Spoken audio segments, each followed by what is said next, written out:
are two kinds of NFL teams in late October. The ones that are still in the hunt, or at least pretending to be, and the ones quietly texting every GM in the league about who they can move before the deadline. So, with the November 4th trade deadline rapidly approaching, NFL general managers and fans alike are quickly becoming obsessed with which stars are going to be on the move. The deadline always brings drama, but 2025 feels particularly volatile, with a few expected contenders with big names on their rosters stumbling mightily out the gate this year. The legitimate contenders, meanwhile, are on the hunt for difference makers. You know, the kind of players who can swing playoff games and get their teams over the hump. So, let's take a look around the NFL landscape and pick out 10 guys that we expect to be wearing new uniforms once the deadline passes. Chris Olave, WR, New Orleans Saints. If there is one name that perfectly fits the bill for a young star stuck in a bad situation, it's Chris Olave. New Orleans hired Kellen Moore to modernize the offense, but as any Saints fan will tell you, it has been anything but that.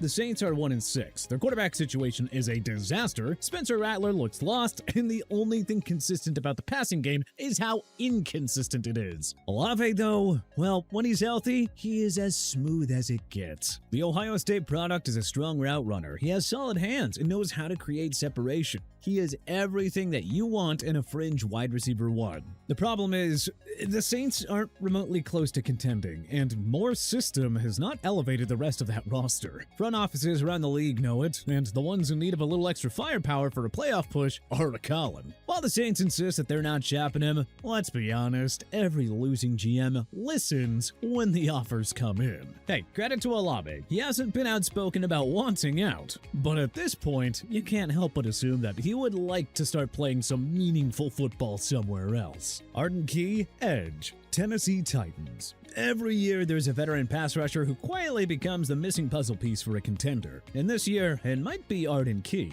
It's almost poetic that the Titans fired Mike Vrabel, said they wanted to go younger, and now it has turned into such a dumpster fire that they might be pushed into moving on from one of his best finds, who is still just 29. He's got 1.5 sacks so far this season and 12.5 over the last 2 years, despite playing for an otherwise underwhelming defense. He is exactly the kind of high-powered potential pass rusher contenders crave, thinking that he can contribute right away, and will likely raise his level in a competent system. And with Key in the final year of his contract and Tennessee sitting at 1-6, clearly in transition, and expected to be selling to stack draft capital, well, Key is a likely trade candidate. Titans did just lose rookie rusher Oluwafemi Oladejo to a fractured leg, which could make them hesitate from a depth perspective. But if a contender reaches out, then hey, there is no real reason that Key shouldn't be on the block. If he lands on a team like the Cowboys, Texans, or Lions, well, don't be surprised when he shows up in a playoff game making that 1/3 and 8 stop that swings momentum. Tennessee may not think that he's a part of their future due to the seemingly eternal time horizon, but somebody else's defense could definitely use him right now. Jerome Ford, RB.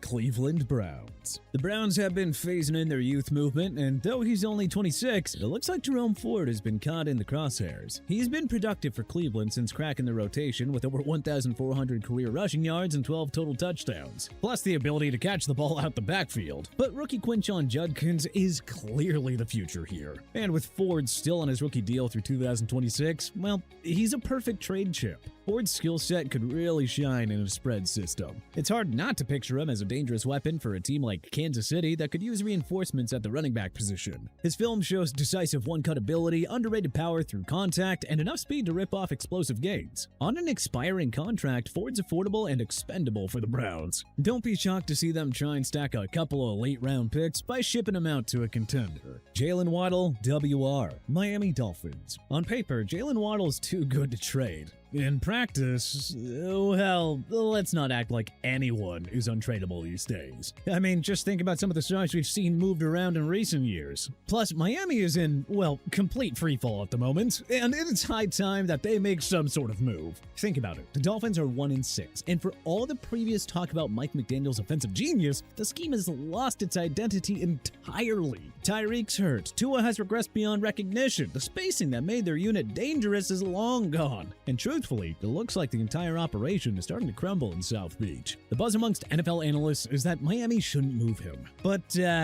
you know, those conversations don't happen unless there's smoke. And with McDaniel firmly on the hot seat, who's to say that Miami doesn't blow the whole thing up? The Dolphins are trying to hold firm, but if they keep losing, the pressure will continue to mount. And we've seen it 100 times now. One contender dials the right number, offers a first and change, and boom, suddenly a no becomes a maybe. That may seem like a high asking price given his mediocre production, but keep in mind, he is stuck in a very bad situation. He has all the talent needed to jump onto a well-built roster and make a huge difference as a deep threat. Alontae Taylor, CB, New Orleans Saints. While Alontae Taylor is one of the few bright spots on the Saints roster that is circling the drain at 1-6, he may be one of the names that we see printed onto a new jersey within the next couple of weeks. The Saints don't want to trade him, but when you're staring down a lost season, a shrinking cap, and a roster that's due for an overhaul, sometimes you gotta rip the band-aid off. The former second-round pick has grown into a confident physical corner with legit range and press instincts. And at just 25, he's only getting better. Plus, he can play both on the perimeter and in the slot very comfortably. So, while it would hurt to lose him, the other side of that coin is that the reality of trading Taylor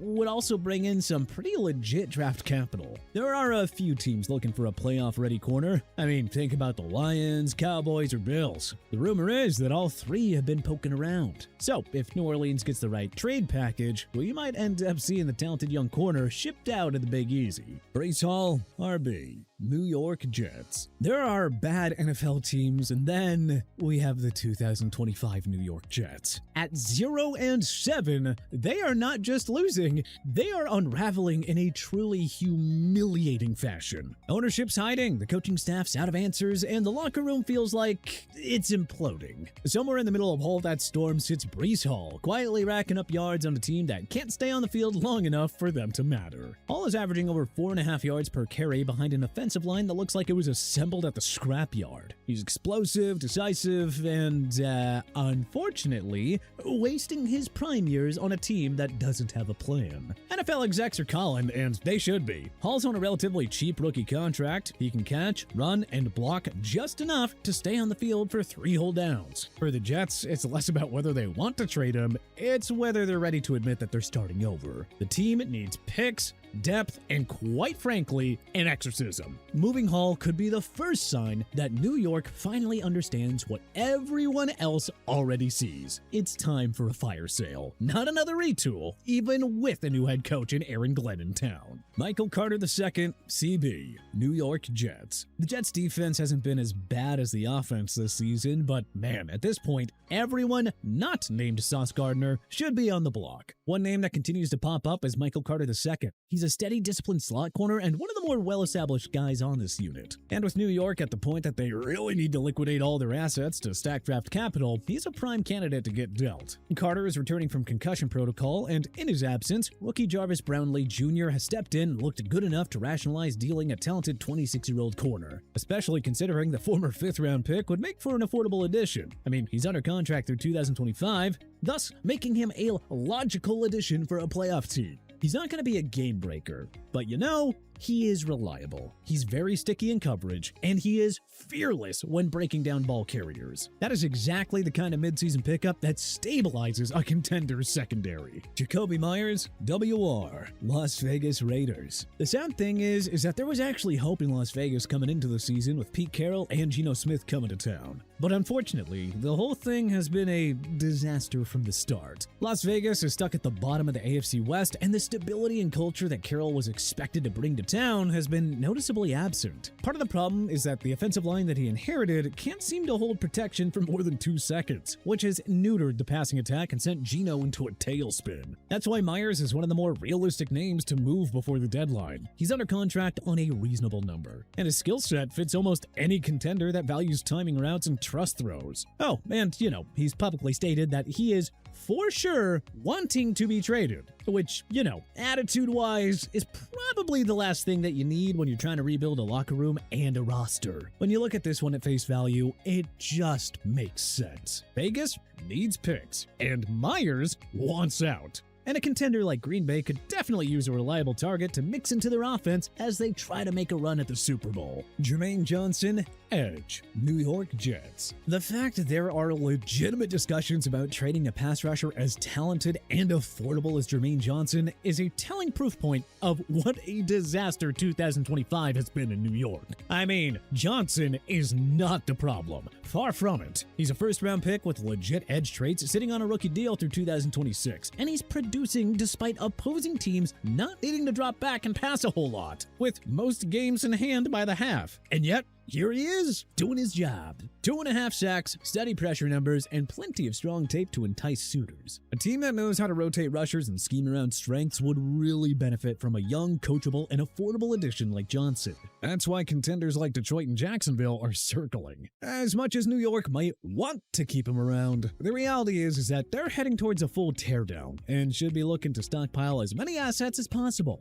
And Johnson should definitely warrant a nice return. Mark Andrews, TE, Baltimore Ravens. You know things have gone sideways in Baltimore when even Mark Andrews might be on the move. The Ravens are 1-5, sitting in the basement of the AFC North, and for the first time in a literal decade, they look like they might actually be sellers at the deadline. The defense has become super inconsistent, but the offense, which has been reliable as it gets during the Lamar Jackson era, looks completely lost out there. Some of that should fix itself once Jackson gets back into the lineup, but man, the Ravens are running out of time to get themselves back in the playoff race. With 1 or 2 more losses, it's almost impossible. So, why not try and flip Andrews, who is in the last year of his deal, for some extra draft capital to fill some of the other holes on the roster heading into next year at a lower price point? They have a decent option behind him in Isaiah Likely, and the truth of the matter is, Andrews is not the same threat that he was a couple of years ago. Now, that isn't to say that a contender, one that's